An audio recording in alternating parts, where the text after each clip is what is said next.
Okay, so you guys have asked my opinion on the fish weirs, and here's a quick one that I made. Um, as you can see, I baited it.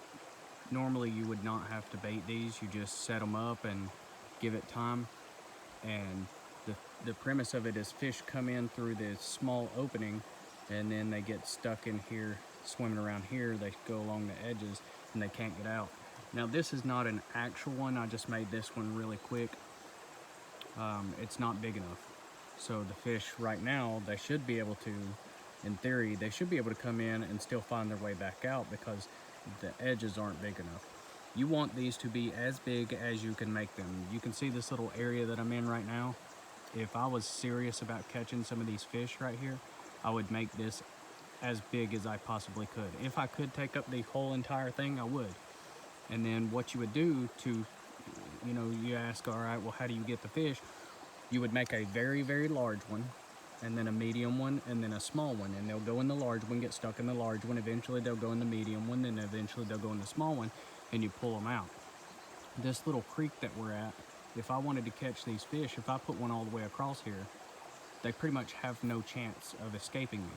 So if I had a cove next to the ocean or something like that, and I'm there for long term, then I'm gonna make one as big as I possibly can. I'll start by making the smallest one and then build onto it and then build onto it and build onto it. And if I'm there for long term, then I should have a huge one by the time I'm done. So the size of the fish that you're wanting, so this one right here, I wouldn't be able to catch in this one here, fish any bigger than a couple inches long.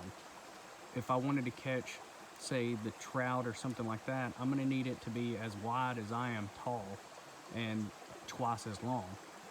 Now, I've caught some really big fish in some of these, and there's different ones. There's these squared off ones like this, there's circular ones. The circular ones I don't really like as much because the fish don't tend to get funneled into it as well, but the square ones like this, they typically do because they just follow that M shape. And so you don't have to make these out of rocks, you can make them out of sticks. Basically, you just want it to where whatever target fish you have can't get out.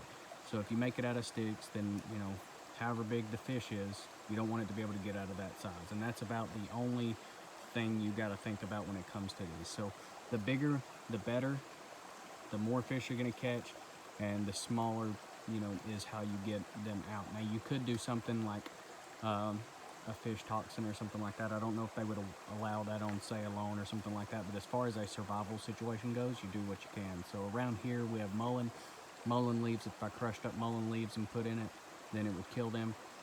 Or if you're not trying to kill them, if you just want to get them out quickly, all you do is step around from the beginning of the trap just to make sure that they don't get out, and then you would just scoop them up out of the water, throw them up out of the water from there. So it's really easy to get them. As you can see, I'm already catching some fish in there. I don't know if you can see that. Let's see if I can zoom in. There's already some fish caught in there. So there's some fish and there's two crawfish. So there you go. That's how that works. I didn't think the little ones, I figured they would be able to get back out. But all right, well, there's my opinions on the fish weir. All right, Survival Mouse out.